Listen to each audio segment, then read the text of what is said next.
Congo to telema tolobela mboka ye. Wole to suwa babimisa na poasa.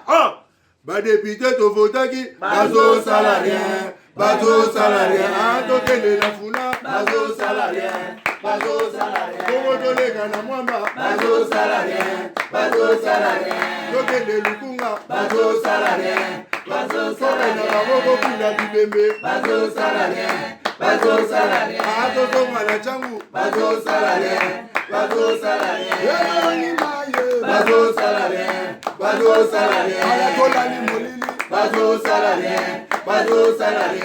Kulune paye bazo salarien. Bazo salarien. Kalabalengani na mama bazo salarien. Bazo salarien.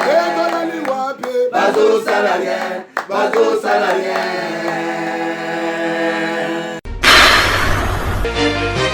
Ouais, monde entier, ça c'est le roi du phénomène qui subit. Vous savez, la biso trop. Ça là, on a le mot. C'est une vidéo anniversaire. On a subir. La scène est bien le kumoko. So vous savez en gros, c'est un plaisir nanga.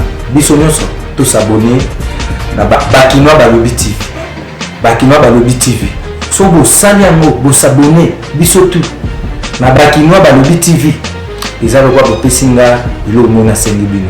Au moins, ça peut bosser là. Non, ça. Merci.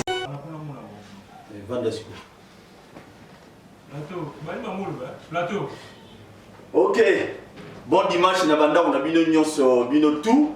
Belé boza et belé nanda ku bozo de la émission spéciale Bakinois Balobi na Italie arrestation et vice-premier ministre de la justice Tunda Kasende au Salima qui vous la lobby va te béler va bien va te souhaiter faut quand même tout ça plateau na biso lelo comme dans la télévision grâce à Koulut na biso basé le long ozo la na biso depuis nanda te question monter la belle élection ozo ya o les députés aussi dérangé le pourquoi to lobby to ben sa député provincial mon lobby ya bana ya lingua la té mais mon lobby ya bana qui ça nande ko na biso aller bolonjoa tout mais un peu comme ça la banalise bien sûr. Bakangaki bakino kanga vice-premier ministre de la justice pour nani. Ndeko boni. Kimia ezali na pesi mbote na kuloto na ngai. Na CPI makasi pour l'invitation. OK. Nora. Malamo azonga esili bolojwa na sepela kana ya yoko ya bilango ba kubunda makasi pour la boka. Merci. Merci beaucoup.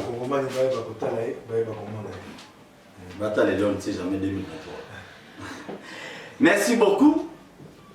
Lobby Bakeno Kanga vice-premier ministre et la justice. Azali moko ya PPRD na tout ça la discours et vérité. Plutôt une émission bien, je veux faire tout le monde bien s'il vous plaît. Alors, honorable. Tout honorable. À tout à l'heure. Oyo qui vice-premier ministre et la justice après arrestation naie tant bati qui est d'ailleurs maman na siège à PPRD oyo qui va proposer tout d'abord bakana qui dans le programme ngaya bandana na likambo ya monene oyo monene ali ibeko oyo mina kwa yango yango ne mimi na likambo na bisa bana kisasa ba kongomani bayeba te ibeko wana ekolekate bandiko ya FCC bayeba teba ne tumba na IDPS kaka te na likambo wana ba ne tumba na Congo lokwa ba kotia moto makasi teba kenda beli boso na mibeko wana nikoliko ya sima la muka pa ko boka mbela to kona bayeba kayango eloko wana ekoleka te baswana ka bango na IDPS tongo pokwa ndenge na lobaka yango bando swa mikonyos mozali monene za Kongo ba Kongo bani baswana ka makambo etali bango o alisanga na bango ba bingi FCC cash makambo ya Kongo te soko baswani po balongoli kabude to ba kojongi sipane etali bango o yali kambo ya Kongo lamuka akotelema bato na FCC boye bakayango na esika wana tokokote tumba wana soki bato akomona te toyeko pesa IDPS makasi tokomona ngo mabete kasi tokotelema poser likambo Kongo ya Kongo ekoleka te mibeko wana ekoleka te na ebisaki minako tango nako ba mokonzi na Kabila koyoka soka lingo fungola ekuke pour ayebi makanisi oyo communauté internationale akanisaka mokonzi na bango baluka kesika ya kokota lokola ngo fongola nzela na pa bakota biso to beteli maboko afongola ngo ebongo ya koyeba ba propos na ye likambo oyo yali likambo te ntoma o atali makambo ya sembo akamati mokanda akomi talobi te gouvernement ya mboka endimi makambo wana makambo basolaki yango te na conseil des ministres batikali kosola yango te asalaki mabe mobeko yango ezali mabe mpe basololi yango te akoki mokanda alobi te tosololi yango mpe tondimi yango kasi esengeli toyeba kozala na limene na mibeko nzela bakangeli ye mpo na ngai singeli kokangela ye na nzela wana te ali ntoma etali makambo ya sembo ya mboka likambo wana eselekaki mikolo mibale to misato esengeli kobengisa ye te okende kozinga ndako na ye mpo babi etat de droit eloba ata moyini na yo soko basali ye mabe babuki mibeko esengeli te osepela nzela oyo bakangeli ye nde yali nzela mabe esengelaki eleka nzela wana te kasi ye mpe maloba abimisi ya maloba malamu te nayoki abiti abengaki ye mei kozala Félix Tshisekedi ntango ya moto apepe dabi abengaki ye mei alobi vanda kimia yoko ba Félix yo ye mei wana lobi bato nyonso babi sika tokomi na mboka na ye mei na mokonzi ya mboka likolo ya mokonzi ya mboka ye mei maloba wana ata ngai nabiti yali malamu te ekolakisa biso te esika bokonzi evandi eyali esika bomonaka na moi te bokonzi evandi esika mosusu makambo oyo tobanda kobelela banda mobu moleki na libandela ya bokonzi oyo tobi te bokonzi oyo ezwami na nkuku na kingakati ekosunga mboka te yango oyo tokomi na yango koswanaka tongo pokwa misala ya bulamatari ekokenda liboso te ndenge na wuti koloba ngo nazongeli yango mozangi monene Kongo na bakongomani mibimu tano ya bure ya pamba tomoni lobi na PPRD donc bambiara nyonso likambo ezali ya FCC to ezali ya PPRD. C'est ça la question qu'on parce que na salle wana tomoni bilongi ya FCC mosusu te tomoni kaka bato ya PPRD bakadre bambiaki ya PPRD bakosoutenir ya bango wana ezali baorganisation na bango mais eloko eza kosala mpasi ezali ezali toyebisaka M. Félix Tshisekedi que le fait seulement koponaki kochoisir koponaki kotrahir peuple mutu wana Kabila toyebi ye très bien tobandaki koinsister mutu na mutu akomponaki awo na marke na ye eloko ezali vrai ezali na stratégie ya Kabila akolingaka jamais mutu aréussir là où lui il a échoué avantage ya Kabila ezali mutu oyo basali ne partenariat oyo basali ne coalition azali na vision moko court-termiste et puis il n'a pas vraiment pénétré le fonctionnement de l'État. Parce que eloko ezali vrai ezali que avantage ya Félix Tshisekedi lelo ezali le fait que bayina Kabila makasi eloko nyonso Kabila osala bakolingaka yango te parce que bayina ye déjà bapesa ye chance à sa mandat te. Mais tant que M. Félix Tshisekedi a posé ma question, moi personnellement la sentaka moi maladresse. Parce que quand on parle de l'état de droit, l'état de droit il a dit qu'à terre au Canada bat. Ndenge kuluta otu koloba. État de droit il a dit pas pour respecter procédure. Pour na bande ko na biso ya IDPS ba sepelaki, pour na bango ba monique ndenge bakangiye ba humilier. Effectivement ba humilier. Mais biso ba autres aller en dehors de l'institution. Tout ça pour moi plutôt que ba humilier les institutions. C'est-à-dire que les institutions doivent fonctionner dans des harmonies, il n'y a pas d'harmonie. Et puis au-delà de ça, les feux bakangeli les lots. Le lenge bakangeli bakokanga pe ba misusu ekokipe kokomela bato ya cash. Monsieur wana de konabiso to kulutu na ngai alobi ke yemei tunda kasende. Yemei abengi. Heureusement bato to ba comprendre yemei Kabila. Tant yemei abengi, il a donné des instructions à qui, des injonctions à qui pour que Moutoua Oya Bengaki ou Oya Kangaki a cédé la pression. Il y a un moment où ça va tout le temps, on sous la loi, sous l'assujettissement et la justice. Mais la justice déjà a la solde, il y a des politiciens. même s'il n'y a pas de loi, un procureur général de la République a eu une injonction à téléphone et puis à obtempérer. Comment Mouto Bolobi n'a dit que vous kangi en flagrance, bien que je doute fort sur le respect à la procédure, vous kangi en flagrance, c'est-à-dire que ma faire au bout pour reprocher, il est démontrable, pour relater quoi. Justement parce que Mouto a le pouvoir sur la justice. Ce qui veut dire que la justice n'a jamais été indépendante. C'est cause de la Félix Tshisekedi. À ce que Félix Tshisekedi la qui est sous grave. Parce qu'il y a eu une injonction à procureur, que ce procureur a montré que les démarches sont illégales, il est légitime. Il y a un monimbo qui est au tambour. Mouto a benga qui a insisté que yeme a bengi pour n'angai compréhension n'angai. Heureusement que Koulouta comprend de la même manière. C'est-à-dire que tu communes la dichotomie. Dans l'État, d'après l'esprit de la Constitution, le président de la République est le chef de l'État. Mais dans le pays où il y a une gestion atypique, tu as constaté que le président de la République est Moutoumoussousou, le chef de l'État est Moutoumoussousou, et quand il y a des conflits, il faut que l'on mette Sangana pour qu'il y ait des options. Et le coalition de tous les dangers, Yango. Danger, ce que les amis, Nicolangaï. Tant qu'on va là, et ça s'est fait au niveau des institutions. Moutou a PPRD. Avant qu'on manquait M. Félix, c'est qu'il respect pour la place à Otaki Nabokondi. Sauf que M. Félix a réagi, PPRD et sali le coup à bouclier. Critique qui n'a Mobutu, éternel recommencement, tout au rond-point. Mais où est Zali na likambo yo lobby, vérité ici qu'il faut bimezani. Ce que tali malamu, ezani tumamo ko kubundama. Et tumbo babali koninga kotombola mongongo tenga lelo na kotombola mongongo po ete yukan. Et tumba ezali ya mise loboko nani akotia loboko na bazuzi nani akotia loboko na appareil judiciaire. C'est ça le vrai combat aujourd'hui. Et tumba wana yango wana kotoy bande kwa IDPS pour parler d'eux. Bako bunda, bako continuer qu'on instrumentaliser par que tout le monde qui va arrestation. Yande komamba, tout le monde qui n'est pas pixé qui va député bako tanakati hémicycle, na kanisa été, batunyo sur balande événement va constater que IDPS na faiblesse na kati ya ba institution a comme manœuvre na sima appareil judiciaire en l'occurrence parquet pour être à retrouver force moko. Siko bande konaye oya libala FCC ba constater été. Non.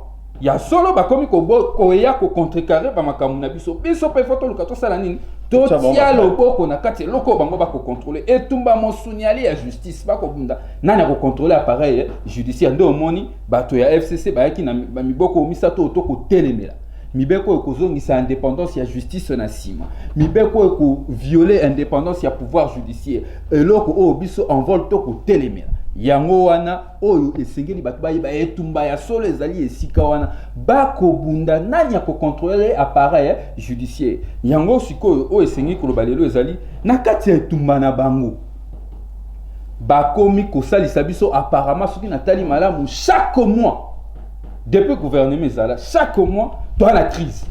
Chaque mois, dossier moi il faut bima. Chaque mois, dossier moi il faut bima crise, il faut ça les ma crise, il faut ça les ma. Mais entre-temps, le Congolais, nous sommes en train de perdre du temps.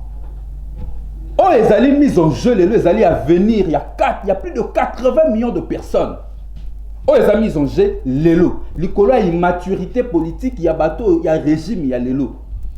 L'élo démarche na bango et qu'on pâtir na intérêt à peuple. Pendant que bango ba ko bunda to a chômage mati. Pendant que bango ba ko bunda soko kei na wenzawa okomona biloko emati. Pendant que bango ba ko swana okomona kala mingi te na ina somba unité bona pesi 2000 francs pour te c'est comme 2000 francs bati ninga nona 90 unité. Babi ça unité comme 2200. Pendant ce temps au bango ba ko bunda insécurité koti na kati mboka ndé parti na nga en vol depuis le 26 mai. Totombola ki mungongo ko ebisa bato bobima na distraction oyo. Bobima na distraction oyo ya bato koto oyo bakanga ki mamba o ba destituer ki ngani.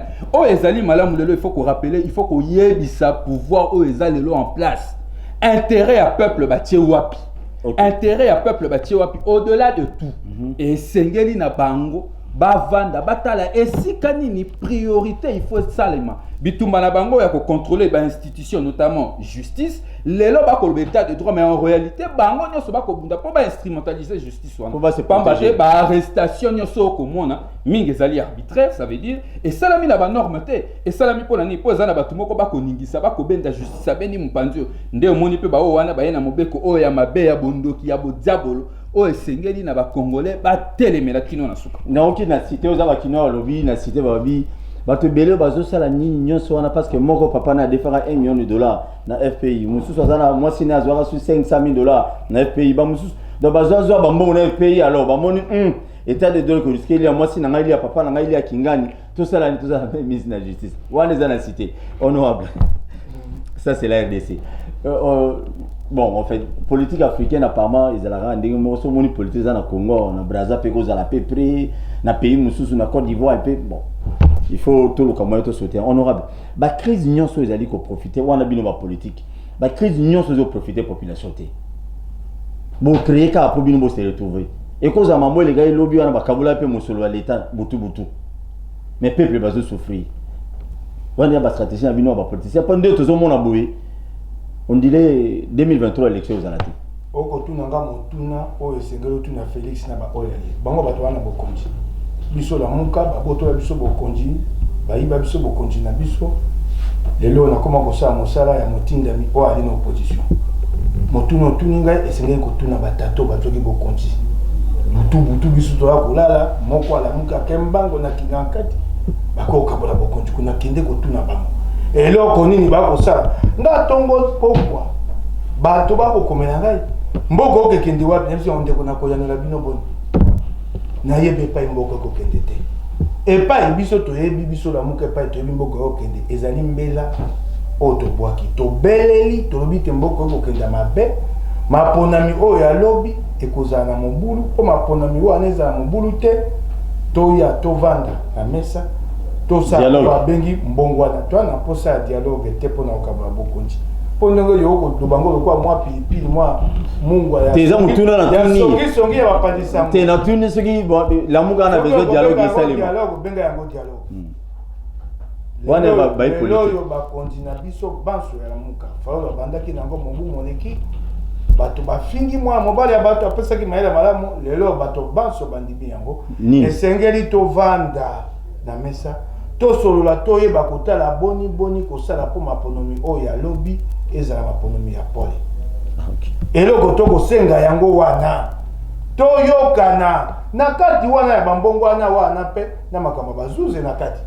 ba reforme wana na makambo bazuze esika nini esengeli to bongisa soko ya kobongisa soko ya kobongisa ezali te o to si to kangaki to kanga mbala mibale po moto afungola ngo lisusu te eloko to kosenga yango moni ndenge na lelo ngana akamoto alingomba kombo nango PDG Parti des démocrates pour la bonne gouvernance bato ay bakate lingomba na ngai na kulutu modeste mutinga ndeto kota sikepa ya o ya biso nkumu auti okufa Pierre Lumbi na AAD ebongo AAD to koti sikana ensemble pour la République na la muka nyonso na kati wana mbela oyo na kobwaka konzi ya lingomba ya PDG Parti démocrate pour la bonne gouvernance abwaki yango esieleki mikolo misato mine lokasa na kotambolaka nango ekomi lokwa biblia na ngai yango asengi te tosangana tovanda liboke moko na oyo abengi convention citoyenne pour les élections crédibles en RDC eloko tokobanga eyali mobulu oyo ya lelo te eloko otango tosoyena kulutu na ngai modeste mutinga akobanga mingi eyali oyo ya lelo te kasi lobi so maponomi eyali malamu te ebongo Congo ezaka be na mobulu sika tokokota makambo ya nkita OK pour Congo ke daliboso mokolo nini. Merci beaucoup honorable toujours on a régi ndeko verdict c'est la biso élément ya porte-parole ya premier ministre réunion basala ki lobby après ko festoyer la PPRD après libération ya vice premier ministre de la justice kunape na primature réunion et salemaki mais sauf que tu éviter ba nani ba ministre ni ba membre ni ya gouvernement ba participer na réunion wana mais au moins communiqué final étant envoyé par porte-parole ya premier ministre. Merci Nabandi ensemble na bino landa kutolandi aux qui réunion à lobby au salimaki na cabinet premier ministre on a tangi kulutu na biso abala conseil na biso journaliste Jessie Salo que j'ai salé à passer c'est sur une suite boyo qui est na lobby to so apolo loba mingi telelo ale bolojo bon ye écoute lobby te yenda tangi te ya tangi tangi document euti na réunion basalaki pour na biso que conseil des ministres te réunion basalaki et puis na moni configuration certainement ils allaient membre ya gouvernement au bauta na cash na bauta na FCC ndeko nanga elo eza passe za nini ezali que au-delà mamio surtout koloba je crois mutinizo to alobia la procédure ya arrestation et ça li mabé mais là au moment où va comprendre un message dans les années ezali ndenge ndeko nanga alobi tout le monde veut tirer la couverture de son côté. Monsieur Félix Tshisekedi a l'intention il y a pour ça c'est que la justice est à la net bras séculé à IDPS. Monsieur Kabila salaka yango maza komona ke bakomi kolongola est parti à pouvoir. Mais donc ezali aberrant ezali que ezo sala même na kati ya bateau bazali supposé ya kozala plus protégé que nous. Pour ceux qui bakangi vice-premier ministre lokola batata ba mwa bandeko. Ce qui veut dire que bango baza reconnaître qu'il y a un sérieux problème. Tant bakangaka kulutu na ngai Mike Mukebai. Et donc, il a surprenant, il y a PPD. Tout le monde a dit, oh non, état de droit, oh non, c'est ça, il a violé, et tout ça, la procédure. On a semblé ne pas prendre en compte cette réalité. Heureusement que la justice, par la suite, il faut comprendre que la procédure n'a pas été respectée. Il y a eu le autre, il y a eu un plateau. Il y a eu ceux qui veulent violer intentionnellement le loi de la République, au nom de l'intérêt à partir de Nabino.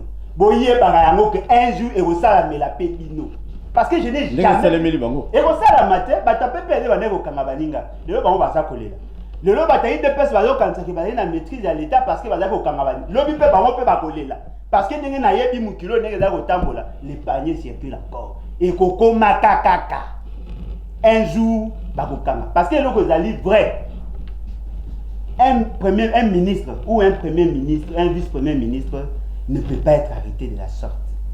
Le lengue va saleli makambouana ezali mabi. Et puis ezali qu'on mettre en évidence les crises où ezali entre le FCC cache au sein des institutions. Et comme pire encore. Mais ndeko na ngai ndeko toko kenengane na zako mwana na miso ya ngai na ndenge na yibi makamezo kende. Na kozala surprise to comme la guerre civile. Parce que le problème ezali vrai. Nakala Kabila avait le pouvoir à plénier. Avant qu'on imposer batu makamunaye. Il dépend de la qui est en opposition. Il dépend de la qui subit, Kabila a opposé l'acte, on va commis. Mais le les sous-boité, le les ali, Félix Tshisekedi a une portion à pouvoir, Kabila a une portion à pouvoir, bazo bunda na balabala te. Bazo bunda au sein des institutions. Ministre de l'Intérieur a une influence sur le policier, a une influence sur le casier judiciaire par rapport à la loi. Le ministre de la Justice a une poste à la maîtrise et l'appareil judiciaire à marque naïe. Tant que vous avez entre bon et qu'on arrive, unité moko armée, on va aller derrière M. Félix Tshisekedi, na unité moko armée, on va aller derrière M. Kabila, bakondongwana na Kinshasa. Au moins le bilan Félix Tshisekedi. Voilà, Ezali ba supposition. Les Hollandais, ceux qui sont militants, entre on va comme que ça l'opération de Binda. PPR d'accord réagir. Après la souris comme à FCC, cache à réagir. Après la souris comme année. La mouka. Mutuna mutaro Lucas. La mouka kota makamna bangote. Parce que la mouka ne. Mais faut sauver Kolote allez. Yo sur ba kota te. Ah oui, on appelle ça toli dans le sens que notre président. Ça bande konanga la mouka heureusement bazali bien représenté awa. Monsieur Félix Tshisekedi a là quoi bande konabiso à basi. Awe ko bunana mobai na ata soka belelio tango ko ya za maele. Merci. Pona sima, awe bisa obeti mobai na pona nini? Bolima ngai yom to skipa ba ngai. Monsieur Félix Tshisekedi a accepté de trahir la population au nom de Kabila. Merci beaucoup. Pour soutenir les mais vous savez merci. Pour lobi akowanga na bino ndinga wanga na bino déjà na Genève. Bon tikaye apona ki mabe na ye. Merci. Na ngoti na suka. Donc on a posé un dialogue. Monter là, c'est ça. Ndeko ngai. On a posé un dialogue ti. Toi, on a posé ça que bateau va violer intentionnellement la Constitution, va l'arrêter. Merci. Si on doit arrêter Kabila, on doit arrêter M. Félix, c'est ça la solution. Dialogue pour qu'il n'y ait pas de dialogue. Merci, on a engagé. Ça rappelle Marambalo baraté. Merci. Merci beaucoup. Moi, c'est quoi auto ça au peuple peuple oui, honorable Zaya Lamuka, Binosco Lamuka. Tant Bolanda qui compte rendu na réunion au ministre FCC. Na évité sur votre cache monsieur Bazaya na carte réunion, je ne sais pas. Tant que Tolandi na eu ensemble. Vous comprenez déjà. Et le premier ministre déjà on dit Banza qui te ilungali mukamba aza moto ya bwana. Aïe. Mayanga na bango basali wana bako sango na primatirité. C'est bako sango pa na bango na PPD. Wana réunion politique. O basali wana na barubelo wana. Soki mabe alaki te bakangaki ntoma o ete makambo sembo na nzia mabe e ali te popi ne bozo liboke moko bato misato mitano motoba o ya pe bovai na ndako bula matali popo te c'est pas que nous sango limanda on les a mabe pona te ali eloko bula matali te lelo esenga basango libanda na sengi yeso wa moto abwanya kasi ngape na kolanda ngo te o basali wana ye na barubelo po ali ndenge na bango na FCC na cash ya kabe bongo ndenge bolojo alobi bakoswa na te lobi okomonda bango wana donc balo distraire peuple yango wana bolingo jongi yo babaka na chulu bamana na makola masude masimante okoyoka okomona bango bolingo makadi ko abatie beton oyoki ngai ndeko oyo bako bana oki babio te bapesa moto boye tumbo bazuzo bayaki okanga tunda ya kaseda lobi ekoleka kolanda bango te eloko ya malamu mpona bango eri bakokabula bango pase bakongomani bakotala yango te mbongo bakokabulaka ata baswani okomona suka bakozongela yango na bakisite belika moko epande kobolojwa ngai nayoki toli na ye biso koswana ya mwasi na mobali tokota te koswana ya FCC na kashe to ya Félix na Kabila tokotaka yango te na lobaki yango awa mais kasi na likambo etali Congo tokokota oyo likambo bakolanda ya mibeko oyo mina koya nango likambo ya Congo likambo ya libana bango te bayebaka yango wana na koyebisa bato na FCC toa na posa ya kimia bino boyebi mokonzi na bino te ayaka soko bato batie moto na babala tongaka nsima mokonzi baona Kabila ntango totiaka moto na mobuko toyebali na 2015 mpo na mobeko oyo etali maponami Kabila zonga nsima te ntango toke maponami awa babi tokotia Shadali na nko ntango Kabila amoni te pression bato moto ekopela soki atie Shadali azongaki nsima te moto wana bango bazongi oyo ezongisaka mokoni na bango nsima wana yango bakolinga bapelisa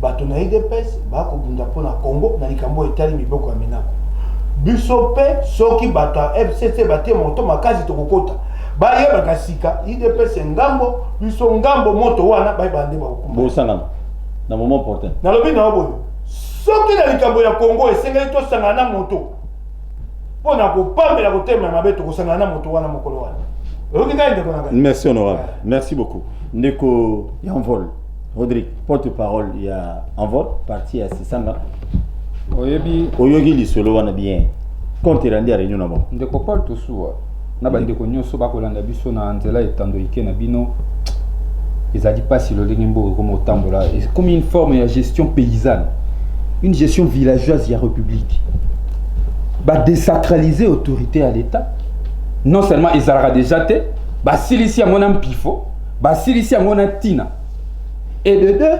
bakotisi kimboka na lolenge na bango kokumbela makambo oyo na moni eza réunion ya parti politique na kamwe ezui ancre ya ngai imponga na futaka impo soki na somi mo eloko bakataka nga TVA na kati bango bazwi mbongo wana bakia kovanda babisi pe mbongo ya leta basaleli en communiquer na bango wana na ba chaîne nyonso ya Congo.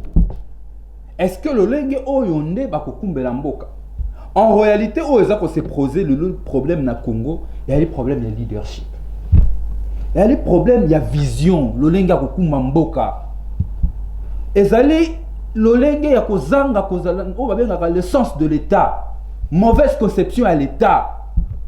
Boyete bande kwa FCC boyete tobundisa Kabila biso tobundisa Kabila pona makambo nyonso oyo ko sala pasi lelo et longo na bandeko na biso oyo ya IDPS to bundisa Kabila pona makambo nyoso ezoleka lelo mais bango mpe baye bazongi lisusu na kati ya makambo wana eza inconcevable ezali inconcevable to koma na niveau oyo peuple a perdre na espoir parce que moni ton alternance démocratique et salami il y a solo il faut qu'on reconnaître que l'élection na mileka ki mabe ezaka ngate mona ko bango même Félix Tshisekedi yemoko alobaki ngo tongo alobaki discours na liboso sur l'état de la nation élection les kaki mabe ba irrégularité les kaki mais peuple moi avec un espoir Kabila longwe donc quand ça qui était 38 ans à Bitumba et il y a qui peine na vision na kati mais tu constater que ekumbelinde zangi na vision na kati on dirait to ça na eloko moko to ko mona bien enveloppe mais to fungole enveloppe na kati polele eloko ate polele vision réalité absence de leadership je ne peux pas comprendre au sein du gouvernement là où il y a un chef au-delà du premier ministre il y a le chef de l'État qui dirige le conseil des ministres Scission et Salema, ou les alliés Scission et Salema, à quatre gouvernement, va bombarder. Et puis, ce qui n'a pas aussi sous ma canisi musique, na comme on dirait qu'on comprend que Bandeko, au bazar, la majorité, notamment Bandeko à côté à Cash, na Bandeko côté FCC et tout malabang ba kouena, on dirait bah moi quoi ça l'effort que crise kota kaka, pas battre na simane à yebi que mindele bahali. Ce qui n'a yindi si mindele bakoya, bako sungangai. On a Félix. Voilà, il faut qu'on pense à ma sola mboka na ndenge ya détail pour pas to ba ko comprendre dans cela. Tous aura 5 appels, 5 appels. Donc, très mais le problème est Ali Awa et Ali peuple et Ali Congo. Le Congo est Ali mi balete. Congo on a la kobunda. Congo on a la pesa jeunesse nanga nyoso na kata ba jeunesse et rassemblement kino lelo. Et Ali Congo on a ko rêver moi la nanga hérité. Bande ko na biso bazali kota la biso ba hérité balo ba été. Rote Ramazan ale kaka pamba te to bunda ka tumba pona Congo to kotika bango batumba mboka te. Très bien. Mesika awa bande ko FCC na zongeli mibeko na bango wana misato. Et ali mibeko oyo peuple alingi te to boyi. To kosenga na ba député wana batika komeka peuple. Batika komeka attention à population. To telemeli yango eloko bangi bazwa justice bati yango na ba poche na bango batambola kanango mais ici aussi na ko profiter na saluer évolution on a constaté na bande kwa la muka tozalaki liboso na crise non électorale il y a 2018 il y a solo mais lelo na constaté que balandi biso na synergie wana o biso to ko benga dialogue électoral pour na processus électoral pour l'obito zonga na ba crise oyo 2018 te ce qui to discuter makambo wana lelo te 2018, Torobunda sous pour la vérité des yeux. Après 3 cycles, il y a ma ponami, et ça quand même important, tout se stopper total la réforme nini important, oyo tokokiko memananzela pour que l'élection locale salema, l'élection présidentielle ndakisa ezonga na 2 tours, ezali moko ba proposition ou envoie la salaki na cadre ya révision constitutionnelle ou à côté de l'Assemblée nationale. Ba réforme ane faut salema, pas to kozonga sur na élection tour moko te. Merci. OK, tozo asiko bandeko. Allô, bonjour, Tozo Kayokomonani. Oui, bonjour, c'est Papa Mutombo. Oui, Papa Mutombo. Oui, na bengi à partir à Kitambwa. Tozo Papa Mutombo, rapidement. Ok, na remercier bandeko nanga union so bazali bosona. Puisque débat au bazo sala ezali po bapesa biso population éclaircissement na makambo ezoleka na mboka. Merci beaucoup. Bon, ya liboso ngai na oko mapona kozongisa boy. Félix Erazu Bukonzi a commis papa de la nation. Alobite na sala na Kabila bao basalaki na baoyo ba susu ba isika to sala poto tonga mboka ekende liboso. Ezalaki te soki azwi pouvoir abenga na Kabila na bato nyonso basalaki bakende kovanda po ye moko atikala kotonga mboka te. Pe afongolaki maboko na ye abendi Martin Fayulu abengi ki akoki koyamba maboko salte na il ne peut pas accepter les mains sales. Question volume ya télé na polo ba rapidement de bato bele ba benga to komi na suka. Ok. Bon, si quand on est bande qu'on a biso bazali boso na biswana. Tant Félix a bandi musala. Lelo bitumbo ezali wana ezali pona ko changer système oyo bato kabile basaleli pendant 18 ans. Ba moni justice c'est bandi lokola ba yebite ba gérer ki mbonga moko mabe. Bazo banga depo justice wana iko kwela bango. Merci. Ezala ki bitumba oyo opposition ezala la muka ezala ba position mususu basangani pote loi oyo ba votaki ya constitution wana etika la kaka ndenge wana ba changer moté. Mais nazo mona tantôt ba ke de gauche droite bazo clercer nini na population ezola da bango na télévision ke ba betaka tantôt liboso 5 pas liboso et puis 10 pas na sima. Ils bien été pas plus la population éclaircissement bien pour population et bah puisque population yo c'est ça boy bah éviter bah toi FCC ndé bazo bende pour makamu ke liboso te. Il fallait ba la population makamu na ici. Merci. Merci. Merci. Merci. Allô? Allô, bonjour. Allô? Comment on a le binga pindeko? Bon, la bengue na commune en Guéringéré. Comment on a? Comment on a Michel Parfond la bengue na commune en Guéringéré dans zone d'émission là yo. Merci. En tout cas, ça l'émission Kitoko continue pour malam. Merci. Mais qui tient volume à télé pour sur la manque de combat tout souffle pas compte ça va dire 5 appels. Le problème est la quitte ici. Oui. Ouais, mais le problème est vraiment qui m'kebai en tout cas félicitation aux bunda pour mboka na biso. Mais ndeko na biso ati chemise orange. Alain. Longi azaza tokanda. Makamba mboka ezaka bongo te. Faut pas tango tuna bango tuna kié problème ya sujet ya Shadari. Faut apesa biso ba argument de réponse. Azobi ma mingi na sujet ya problème. Autourner ma Shadari le bagi boye bandi ko le biso ma chef de l'état. Donc c'est-à-dire faut pas ça que faut to na biso to na ndo bazo baté. Pende ko la biso pembe na yo alobi que peuple a espoir sur te wana c'est faux. Yende za ndenge alobi espoir ezatembe biso congolais to espoir na biso na mboka na biso. Merci ndeko. OK, to bunda pour toujours sur la sujet quoi. Merci. Nagaki na ba moi likambo moko. Oui. Na obi ndeko rodi gabi biso to landi bango. Biso to ko luka peut-être. Biso to ko luka peut-être to ko kende Congo kende liboso. Tango sa Martin Fora bimisaki plan de sortie de Kiss to andaki motote. Ouais. Bafingaka biso. Biso landi motote, biso to banja ko bandaka to bi esengeli to kuta. So ba kongomani mosupe bazoki maele bongo. So ko bazoki ngoli boso na biso, so bazoki ngo sima na biso, tali biso te. Merci. Biso la muka, mon continent biso, banda mobu. Nazo peso mo. Eleki, asi alobaki te, plan de sortie de crise. OK. Bato na bato ba ko benga ngo na kombo na yango. Na ndenge na bongo. Merci. Merci ndeko. Oui oui. To ya malon ndeko pozo bagi 5 appels. Oh là là, la appel comme côté belé. Allô, allô, bonjour. Allô. Oui, comment on a le bengi wapi? Na bengi depuis na commune Sele.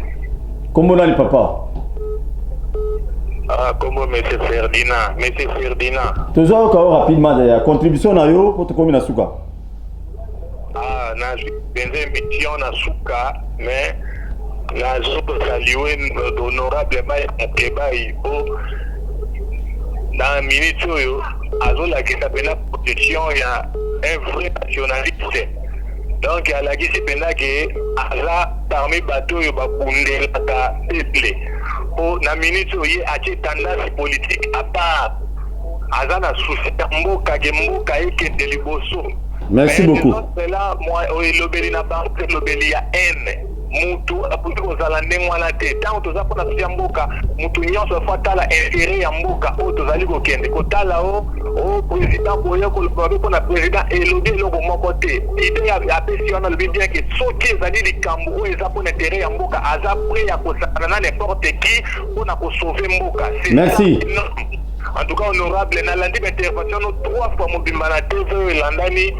En tout cas, na sepeli mingi nzamba sunga yo kende boso continuer boye oza malamu. Merci. Appel ya suka. Allô, bonjour. Allô, bonjour. Appel comme aboulu et qui téléphone est planté. OK. Merci. Vous avez qui vraiment ébélé en l'andabiso. Mettez au cabana bon moti. Honorable Mike Moukebaï. En résumé, qu'est-ce que le peuple congolais peut s'attendre de la Mouka par rapport Yabitumbo Zali entre FCC na cash. peuple bazo se retrouver na bituma na bango peuple azela na lamuka te lamuka azela na peuple makasi na biso eyaka na bino bozala ya kotelema soki bato batiema ngongi tokobwaka mbele ya kotelema eloko na sengi wana na kosenga bana lamuka kaka bango moko te bakongomani bozala ya kotelema oyo so tosi tozwaki na maboko na biso oyo bakoyiba biso malamu oyo tosi tozwaki na makambo ya sembo ya mboka tokotika yango te bakongomani bana lamuka esika nso bozwami bozala ya kotelema. Merci. Na mikolo koya lokola bato bakotia mangongi mbela ekobwakama tokozala na bango toli comme politicien na des coalitions des familles politiques ezobunda na FCC cash toli ni européen bango po bango pe ba Congo lokola toli na pesi elite to zonga simanga na toli te akopesa bato moto apesa nga mosala wana te nga mosala na motinda mina lobi to vanda liboke na mesa to yokana boni kosala pote maponomi ya sima po ndenge bakoswa na boye ebongo ntango tokokoma liboso ya maponomi ekozala ndenge nini Kabila na Félix ezandeni oyo akolinga ta nyata moninga po yatikala ekozala liwa bato kokufa ndenge ndeko bolojwa alobi tokende tumba mandoka tokoma banga yango wana tolobi sikande toyoka tozonga nokamba mosu ntango falo yabisaka Félix abi nasali lokasa babengi pas de sortie de crise Félix abi kumbani yango kuna na Assemblée nationale et pas aux aliments motinda na banza ndenge mikolo eleki ebele lelo Félix amoni te na Assemblée nationale ekoleka te esengeli te ye lokola ali mokonzi ya mboka azwa mokanda oyo ekosalisa te mayangani wana esama mpo na bolingo ya Congo. Merci. Alain Bolojwa. Piste de solution bato balobi ozolo baga kanda piste de solution rapidement parce que tu débordé déjà. C'est pas dans ndeko wana lobi parce que yazana esengolo kwa mboka ezotambo ya malamu. Mais akendeka kotuna mwasi na esoki ça comme Mamadou Sekomi combien. Omoni eloko bato faut baye bakezabo. Tozali devant bato mi balé basalama po bazana na mauvaise foi. Monsieur Félix Tshisekedi na Monsieur Kabila. Monsieur Félix Tshisekedi bozolo bana boko mema bato na masolo ba kosola naye. Bokendaki na ye na Genève. Ngala landa etanga bimi na salle. Makambo ya lobaki na otozomo les aïlo remonte. Soki déjà ko trahir muto bazaka na chaque jour. O ba vanda na esika moko. O ba kaboya na passe ensemble. À trahir yé au nom ya ba intérêt. À trahir ça pa yudu mututo ayebi. Et vous pensez sur vos sangani biso nyonso na Kongo olinga biso? Nga yebinga te. OK. Ayebi peut-être ba tumsusu na katia te. Siko bo sangisa ba fanda ba sola na yé après na suka ko yebisa bino non la base a dit je dois retirer ma signature. Non. Groupe Nangai article 64 de la Constitution et possible déjà voir. Solution est à l'inolobi peuple. Peuple article 64 lobby. Ce qui mutazi bo konina ndenge ya kanja. Et quand on a ndenge ya yaouli. Boisé na droit na bino constitutionnel. Ça c'est la solution. Parce que ce que ça le système na bango. Bo kenena dialogue. Bo surtout ka Félix Tshisekedi atika na mabe na Kabila kei. To Kabila atika na mabe na Félix te. Bango nyonso mibale. Bakende classe politique ya sika malamu ekoya bato bako bénéficier na choix na suffrage à population ba gérer biso pour que tu connaître le changement mais c'est fait c'est que dans le lengo aya ko géro yo eloko ko sala te na ko ba ngo bandaka bo mo pesa na raison. Merci beaucoup ndeko Rodri liloba ya bokabon pona lelo na nyonso to lobi awa piste de solution pona yo na nyonso tolobi awa ya liboso il faut kobenga bato bakokuma mboka na sérénité baya na rassurer peuple pamba te bako gérer magablote bako gérer babomo ya mabota na bango kaka te bako gérer 80 millions de Congolais et sengeli na bango lokola bango ba décida kovanda na libala wana bavanda kimia batala ndenge nini bakopesa population au espoir na yoki Congolais moko alobi ke yazali na espoir malamu na pesi pe bana funa nyonso mbote pamba te azali muto ngiri ya lobi kazali na espoir menga na koyebisa ye nga etaki Congolais na aka osomba $1 ya crédit pona zokaka aspect wana na 800 francs congolais lelo na komi kosomba on a 2200 francs congolais et kolakisa ete espoir ezate soki natali lisusu situation ya croissance na mboka na biso c'est le rapport et exécution budgétaire il y a premier trimestre il y a 2020 on attend qu'il y a pas longtemps ezali na 1,9 Ça veut dire déjà du point de vue wana espoir déjà comme kolunga pamba te trimestre liboso ya kokoso sans côté ba déficit et pas collectif budgétaire pe koyate et ceux qui wana te ba bateli biso qui pembo on a réserve et ba tout ça qui pembo on a réserve inflation komata ba ko beta ka o ba benga place à billet ndeko tosua tika kokosa ba doit quitter caméra comment na mukanda bi soki mbongo akofuta ate bimisani ya réserve de change soko ba kongoma bokufa nakanisi honorable ye abakisi o wana alobi pe mabeta alobi pe likambo solo donc au regard ya nyonso wana biso ba politique tango tolobaka na ko bisa population toya surtout ngayo na kana TVT ko sala populisme na yaka ko bisa population makambu lolenge kozala lolenge misengeli ko salema pona solution na kasi na pesi solution bazonga na kati na bango batala ba intérêt mboka po bipai na bipai ba soda ba paya batondi déjà et si ka wana mboka en tout cas catastrophe Ituri to ka kipe ba kozwa état major ba komemaka ngona est promesse à campagne Nous lelo likambo bisala mité mais pour na kosukisa quand même Covid-19 ezali nango déjà babu sengeli ko bongisa communication ya makaba coronavirus et lelo nakanisi gouvernement évolué biso en vol to senga ki bango batala lolengeni bako bisa plan moko ya allègement ya ba mesures et état d'urgence pas batte situation est catastrophique gouvernement est incapable de rassurer population pour na kosuka na oyo kulutu na ngai Mike Mukeba ya lobaki il y a plein de sorties tant on a bien évolution c'est évolution pas battre plein de sorties de crise ya Martin Fayot biso nyo soto yebaki Martin Fayot ko senga ba pese moi ebonga à gérer au conseil moko ya réforme ba institution ko senga ebonga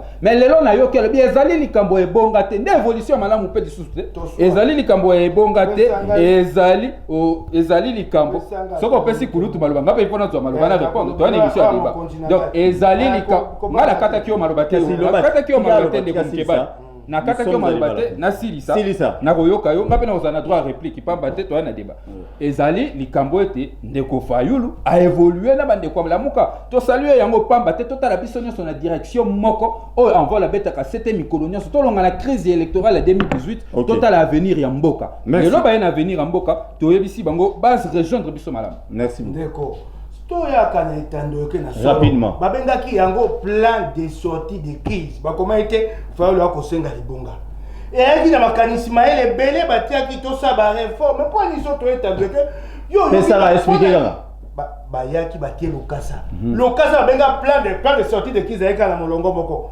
Fayulu revendique un poste kaka le plan de sortie de crise avec makambo belé ndeko po ni to moté ma beboye c'est bon ça posa luka lokumu ya lingomba na po ni ngoto na biso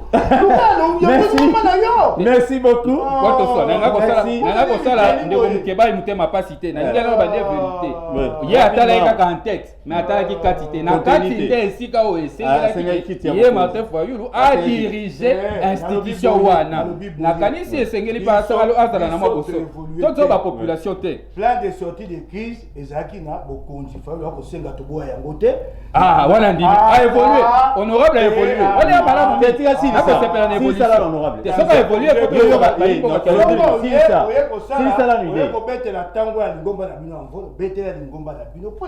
c'est bon honorable toke na résumé mokanda na biso na linga ko sa motema pasi